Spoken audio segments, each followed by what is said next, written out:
El tarot, la astrología y el desierto se entrelazan para abrir nuevas miradas sobre quiénes somos y cómo habitamos nuestro norte. Aquí comienza el Oráculo del Norte.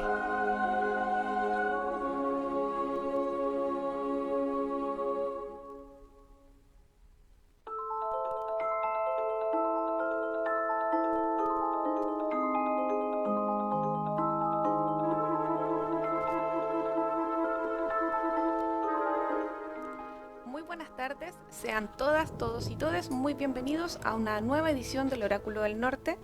Hoy abordaremos un proyecto de ley que ha generado un amplio debate jurídico, ético y social en Chile. Se trata de la iniciativa conocida como Escucha su Corazón, que propone modificar el Código Sanitario para incorporar un nuevo deber dentro del consentimiento informado previo a la interrupción voluntaria del embarazo en las 3 causales vigentes. En términos generales, el proyecto establece que cuando la actividad cardíaca del embrión o feto sea detectable, el médico deberá informar ese hecho a la mujer y ofrecer la posibilidad de escuchar los latidos mediante los medios técnicos disponibles, dejando constancia de su decisión en la ficha clínica. Sus autores sostienen que esta medida fortalece el derecho a un consentimiento verdaderamente informado, mientras que sus detractores plantean interrogantes sobre sus implicancias jurídicas, éticas y prácticas, teniendo en cuenta la vulneración de las mujeres que acceden al aborto por 3 causales. Para comprender el alcance de esta iniciativa desde una perspectiva jurídica y desde las políticas públicas, hoy nos acompaña Gabriela Carrasco Urquieta, abogada, académica, universitaria y magíster en políticas públicas. Gabriela, bienvenida al programa. Hola, muy buenas tardes, muchas gracias por la invitación. ¿Cómo estás? Bien, súper bien. Llegando media apuradita, había un poquito de taco, pero ya Sí, había estamos bien. algo pasó en el centro, un accidente parece, no sé. Esperemos que no, pero Esperemos que no, algo, pero sí, algo pasó. Gabriela, como abogada implicada en temas de derechos humanos y de las mujeres, ¿nos podrías explicar qué cambia concretamente con este proyecto de ley? ¿Modifica las 3 causales? ¿No las modifica? La verdad es que puede parecer una pregunta un poco obvia, pero ¿por qué quise abrir la entrevista con esta pregunta? Porque muchas personas que me hablan de este proyecto de ley, la verdad es que no entienden bien de qué se trata y piensan que ya no va a existir el aborto. Incluso hay personas que piensan que el aborto es como libre. Claro. La verdad es que hay demasiada desinformación. Entonces me gustaría partir desde lo básico, que es qué modifica este proyecto de ley, qué cambia en concreto y, por supuesto, desde tu expertise, ¿qué opinas al respecto? Bueno, es un tema bien importante, es bien grande. Hay distintas aristas desde las que lo podemos abordar, pero por ejemplo, principalmente no modifica las causales que en Chile legalmente permiten la interrupción del embarazo actualmente, ¿ya? Porque nosotros tenemos solamente 3 causales, que son riesgo vital, de la madre, inviabilidad fetal letal y en el caso de violación, ¿ya? En algún momento, cuando se estaba discutiendo la ley de interrupción de embarazo, se hablaba de riesgo para la salud de la madre, ¿ya? Riesgo futuro y riesgo, digamos, inmediato. Pero se fue restringiendo cada vez más esto a permitir solamente interrupción del embarazo en caso de que sea un riesgo vital, digamos, en el momento, por decir así. Por tanto, las causales que permiten el aborto en Chile son las más reducidas de las causales que se permiten por regla general, con la, digamos, agregación de una, que es la causal que permite el aborto por violación. Y ahí hay que considerar una cosa, que el aborto por violación no es que sea una causal distinta del aborto terapéutico. Sigue siendo parte de las causales de aborto terapéutico, porque es aborto terapéutico, porque procura, proteger la vida y la salud física y psíquica de las mujeres. Entonces, lo que tenemos nosotros actualmente en Chile es el mínimo no vulneratorio para las mujeres. Y por tanto, lo que hace esta ley, escucha su corazón, busca establecer, y este es como un poco un truco, por decirlo así, porque señala que es como una suerte de oferta para la mujer en orden a que al momento de pasar por el proceso de interrupción del embarazo, previamente a que se lleve a cabo el mismo, tenga que escuchar los latidos, ¿no es cierto?, del feto, incluso antes, porque tú sabes que hay estadios de desarrollo, entonces muchas veces ni siquiera alcanza a ser todavía un feto cuando se produce el procedimiento o cuando se inicia el procedimiento, pero no es una oferta en el fondo, porque lo que hace es que frente a una negativa de la mujer a escuchar los latidos, se produce automáticamente la negativa obligatoria por parte del médico o del A poder médico abortar. para poder efectuar el proceso. Una Entonces, pillería. justamente, no tiene nada de voluntario. Uno de los principales argumentos de los autores de este proyecto es que escuchar los latidos forma parte de una información clínica objetiva y que por tanto fortalece el consentimiento informado de la paciente, como si necesitara más información aparte de la que ya tiene, que puede ser que su bebé sea inviable o que su vida esté en peligro.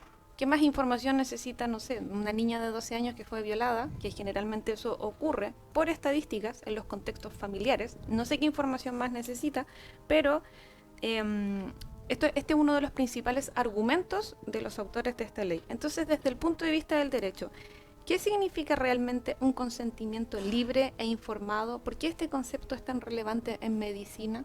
Bueno, es sumamente relevante en medicina porque justamente lo que busca es proteger la autonomía de las mujeres en la toma de decisiones, porque para poder tomar una decisión concreta sobre temas que atañen particularmente a tu salud, tienes que tener toda la información disponible sobre la mesa, ¿ya? Eso en el fondo, mientras más se educa uno, mientras más conocimiento tiene uno, más aumenta su autonomía, porque es capaz de tomar una determinación sin la influencia de factores externos. Por tanto, lo que se plantea en este proyecto de ley es lo más contrario a un consentimiento informado que busca, reitero, proteger la autonomía y la dignidad del paciente, porque se supone que tú estás tratando con un ser humano que tiene una capacidad de autodeterminarse y que en base a su vivencia personal, la información objetiva que existe, puede, digamos, tomar una determinación. Ahora, la ley chilena lo que establece en relación con el consentimiento es que el mismo sea libre, voluntario, tiene que ser informado, como ya señalamos, y tiene que ser expreso y previo. Esto ya se da porque a lo mejor lo que no se habla mucho de esto es que cuando tú inicias un procedimiento de interrupción del embarazo, que ya es bastante traumático, las causales tienen que estar muy concretamente determinadas por parte del médico que te esté generando tu proceso de atención.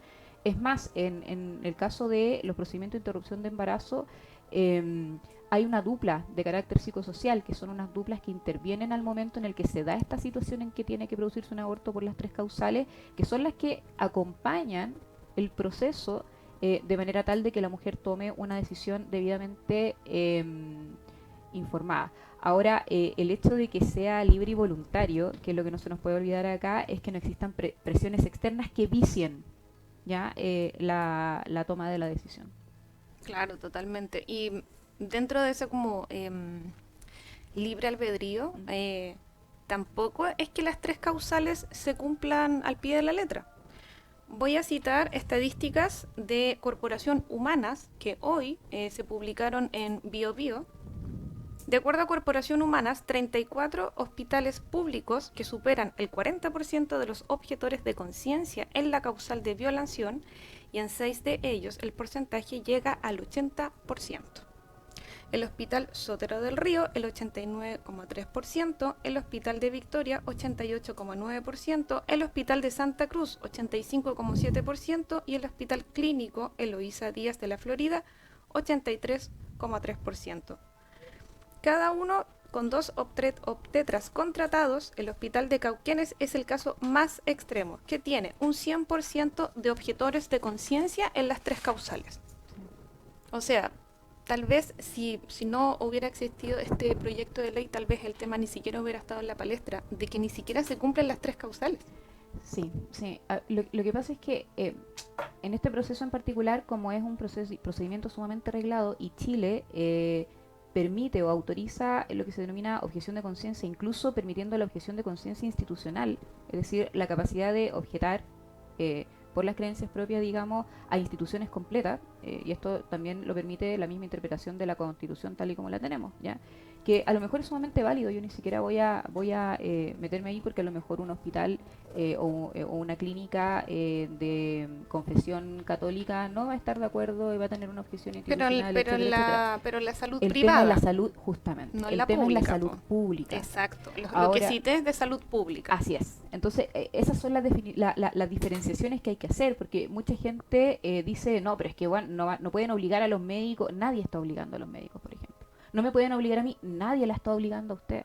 De hecho, cuando referimos que en Chile el aborto es el mínimo, la interrupción del embarazo es por los motivos mínimos, es porque el sistema interamericano de protección de derechos humanos, que obviamente atañe a Chile, porque Chile ha firmado los tratados y convenciones, la CEDAW, la Convención de Belén do Pará, ¿cómo se llama? Convención Americana de Derecho, la Declaración Americana. Estamos hablando de que todos los instrumentos internacionales nos dicen, y la interpretación también que ha tenido la Corte Interamericana nos dicen Chile está cumpliendo en este momento con el mínimo, y eso no supera o no pasa a llevar los derechos de otras personas porque no hay un procedimiento obligatorio de interrupción del embarazo, ¿ya? Que se le tenga, o sea, ¿cómo decirlo? Yo sé que parece una caricatura, pero en un Estado de Derecho laico, a usted nadie la puede obligar a abortar. Si yo tengo una confesión, en mi caso, por ejemplo, yo soy creyente, católica apostólica romana, jamás en la cabeza se me pasaría a mí impedirle a una mujer tener acceso a la interrupción del embarazo por las causales que existen actualmente. Claro, porque que no hay una división de las creencias personales justamente con el ejercicio de lo público. Sí, y eso lo ha mencionado incluso la Corte Interamericana al hacer interpretación sobre estas medidas. Y a Chile desde al principio del 90 se le está pidiendo por favor regulen sobre interrupción. ¿Y qué opinas tú que uno de los fundamentos sea de que está bajando la población en Chile? No, que dicen es que necesitamos niños, necesitamos población.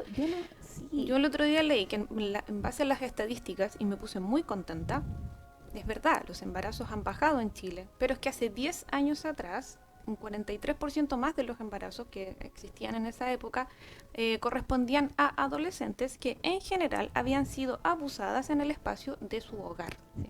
Entonces, que ahora en la actualidad tengamos menos embarazos significa que, por estadística y por estudios, hay menos chicas violadas dentro de sus casas. O sea, y lo que me llama la atención también es que, por otro lado, tampoco hay leyes que protejan a las mujeres en el tema laboral. Es como, claro, tengan hijos. No, es sumamente... Es sumamente contradictorio, y esta ley no va en ese sentido. O sea, yo creo que llega a ser una argumentación maliciosa por parte de quienes la defienden, la problemática de natalidad, porque volvamos a las causales. O sea, volvamos a las causales. Estamos hablando de riesgo para la vida de la madre. O sea, allí lo más probable es que de producirse el nacimiento o con anterioridad de mantenerse la situación de embarazo, la madre pierda la vida. Entonces, ahí, ¿en qué momento me estás ayudando tú a aumentar las tasas de fertilidad? No tengo la menor idea, además de que los números son bajísimos. Ya las mujeres que pasan por proceso de interrupción del embarazo en Chile bajo esas circunstancias son números muy bajos, no van a tener una incidencia real en las tasas de natalidad, digamos, del país. El otro es, digamos, la problemática de que el feto no va a poder ser viable, ya no va a poder nacer, digamos, a la vida y tener por ejemplo, en el caso de la anencefalia, ya no vienen con el cerebro formado, etcétera, etcétera. Por tanto, no me estás aumentando la natalidad en ese caso, solamente le estás propiciando un sufrimiento extra a la mujer. Porque claramente ahí tú vas a tener un latido del corazón eventualmente. Ni siquiera me voy a meter en la discusión científica de si lo que se escucha es efectivamente el latido del corazón o un reflejo de la circulación, digamos, dentro de los órganos, o incluso un reflejo del latido del corazón de la madre, que también se ha planteado. Porque hay que atender que en algunos de los casos en que se busca hacer escuchar el latido fetal, el feto o el cigoto, el gameto ya a esta altura es del tamaño de un tic-tac. Entonces, pero bueno, saliéndome de ese espacio que competirá más al ámbito científico, además de eso, estamos hablando ya, me podrán decir la causal de violación. Oye, pero ¿en qué mente cabe llegar al gusto sádico, porque yo creo que hay una suerte de gusto sádico, de forzar a niñas ¿cómo se llama?, llevar adelante, digamos, un embarazo para tener un hijo o una hija, que de hecho no lo van a sentir como tal, pero que además, en cuál es, que me den con fundamentos, con números, cuál de ese porcentaje me aumenta a mí la natalidad en Chile, cuando lo que necesitamos en Chile son políticas públicas de salud dirigidas a la familia y a las mujeres que te permitan a ti estar en condiciones de sostener un hijo en Chile. Que en Chile sale 700.000 pesos mantener un hijo o hija en condiciones. Yo no sé cómo lo hacen las familias, honestamente. Entonces no es un argumento válido el argumento de la natalidad. Bueno, este proyecto sostiene que esta obligación no busca influir en la decisión de la mujer, sino entregar información completa y verificable. Sin embargo, existen quienes sostienen que es exactamente lo contrario. Entonces, Gaby, ¿dónde está la línea jurídica entre entregar información objetiva y ejercer una influencia con crueldad sobre la decisión de la paciente? Ya, en este caso me tomo de las palabras del Colmet, para ser un poquito más clara. Yo obviamente traigo también mis notitas, pero el Colegio Médico ha señalado sumamente, de forma muy clara, que no se fortalece por la incorporación obligatoria de una determinada práctica, el consentimiento informado, sino por la calidad de la relación clínica, la confianza y la posibilidad de tomar decisiones sin presiones. Lo que genera esto en un espacio en que la mujer ya está muy lábil emocionalmente, porque nadie quiere o ser violada o pasar por un procedimiento tan traumático como un procedimiento de interrupción del embarazo. O sea, yo no sé qué piensa la gente, los hombres, las mujeres que me escuchan, que no se dan cuenta de que la mujer que está en esa situación ya está en una de las peores situaciones de su vida, para que se entienda que el forzarla a escuchar un latido, que no tenemos una base totalmente científica de entender que es un latido digamos, una futura persona, por decir así, la hagan pasar por eso sin entender que eso literalmente es coacción. Cuando menos, a lo mínimo, es violencia obstétrica, de la forma en la que se define la violencia obstétrica, y a lo más incluso tú podrías alegar que pudiera corresponder a tratos crueles, inhumanos o degradantes, como lo define la normativa. Si en el fondo tú estás ejerciendo un sufrimiento innecesario sobre una persona con la finalidad de coercionar a esa persona para llevar adelante o un embarazo que es inviable o un embarazo que le causa grave sufrimiento psicológico desde ya. Entonces, elige cuál es tu opción. O sea, tú quieres que la mujer tenga un hijo o escuche los latidos para que se arrepienta, lo cual es una coacción, digamos, o tú quieres que la mujer escuche los latidos para castigarla por estar pasando por el proceso de aborto, lo cual corresponde ya entonces también a un elemento de trato cruel y inhumano. Tengo una pregunta. En un caso hipotético que esta ley se aprobara, que sería lamentable, pero en un caso hipotético, así como los médicos son objetores de conciencia de no hacer el aborto, ¿puede existir la objeción de conciencia de no voy a cometer crueldad contra una mujer de no poner los latidos? ¿Los médicos también pueden tomar esa decisión, ya poniéndonos en un caso hipotético que esta ley sea aprobada? A ver, los médicos hacen un juramento, ¿no es cierto?, que es el juramento hipocrático, perdón. Y por tanto, yo creo que ellos están en la plena capacidad de defender jurídicamente, argumentativamente, éticamente, moralmente, una eventual objeción de conciencia en orden a incorporar este procedimiento. Y es por eso que la ley busca incorporarlo subrepticiamente en el ámbito del consentimiento, porque busca hacerlo pasar como por una especie de trámite extra, nomás, médico, más que una forma de eliminar la posibilidad de acceder a la interrupción del embarazo, y por tanto probablemente buscarán también con eso disminuir el espacio, la brecha, la posibilidad de que un médico también se objete por conciencia, someter a una persona a ese sufrimiento. O sea, pueden prohibir que el médico no tome esa decisión, pero sí el médico puede decidir si hacer el aborto o no. Lo que pasa es que la objeción de conciencia es ¿cómo decirlo? Es una excepcionalidad que te permite a ti, voy a decirlo de forma muy sencilla, no cumplir, entre comillas, con ciertas disposiciones legales, porque justamente atenta contra el juramento. Claro, y justamente quien tú eres como persona, que se manifiesta a través de tus acciones y tu conciencia, digamos, en la vida real. Por tanto, yo creo que si quien puede realizar un aborto, fácilmente podrá objetarse, creo yo, a someter a las vejaciones que implicaría someter a una mujer. Sería el ideal, en caso de que esto se aprobara. Sí. En general, con base a la Lex Artis también, no hacer daño. Si ese es uno de los principios base de la Lex Artis.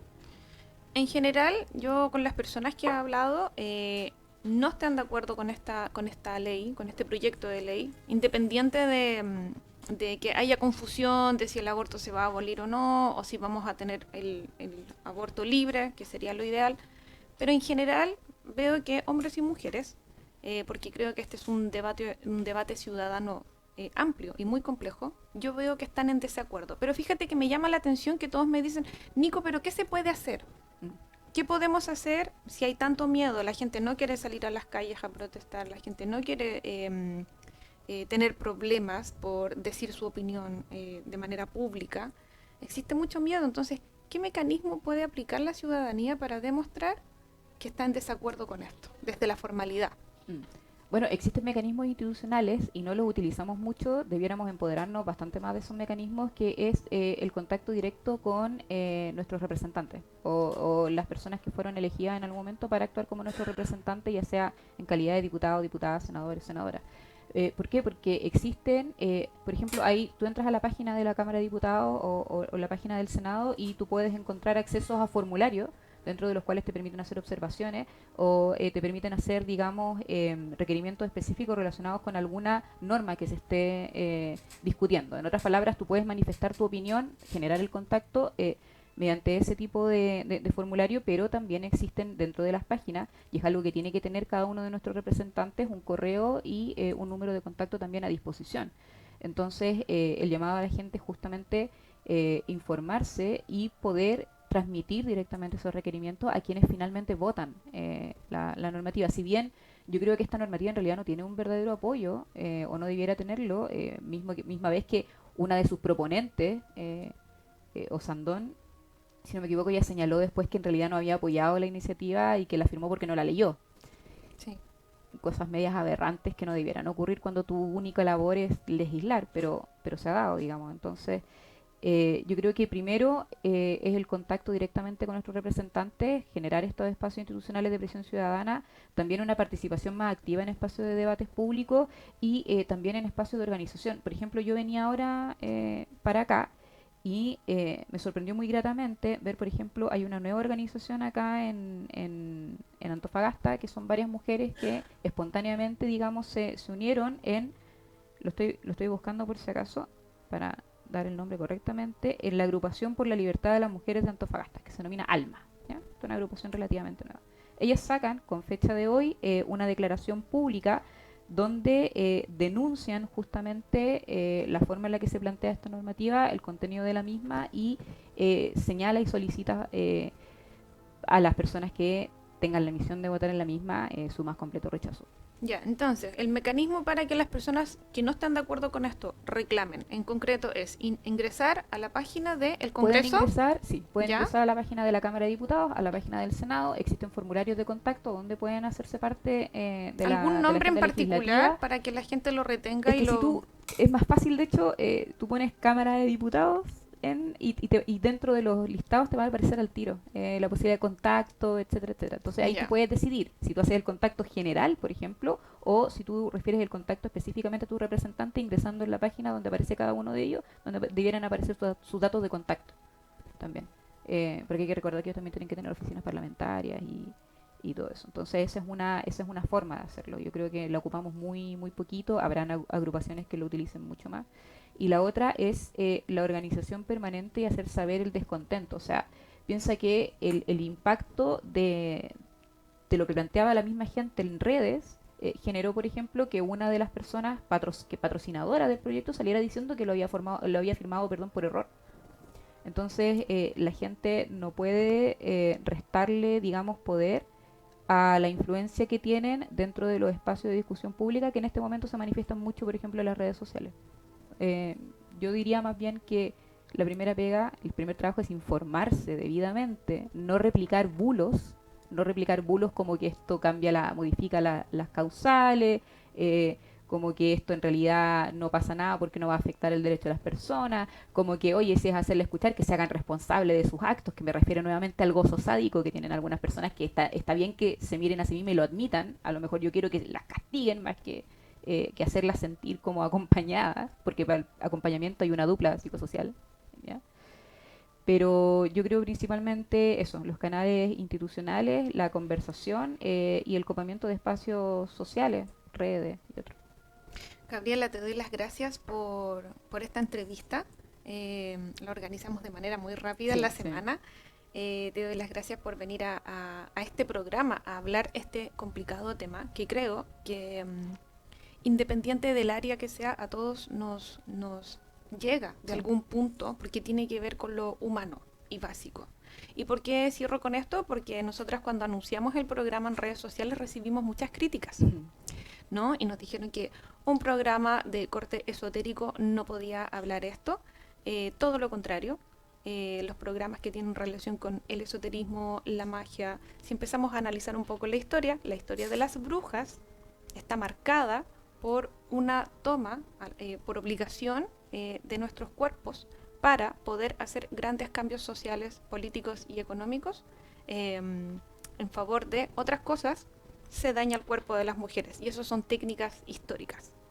Así que este es el espacio. Muchas gracias y les doy las gracias a las personas que nos acompañaron hoy. Esperamos poder seguir acompañando a la audiencia con temas tan interesantes como este. Gracias.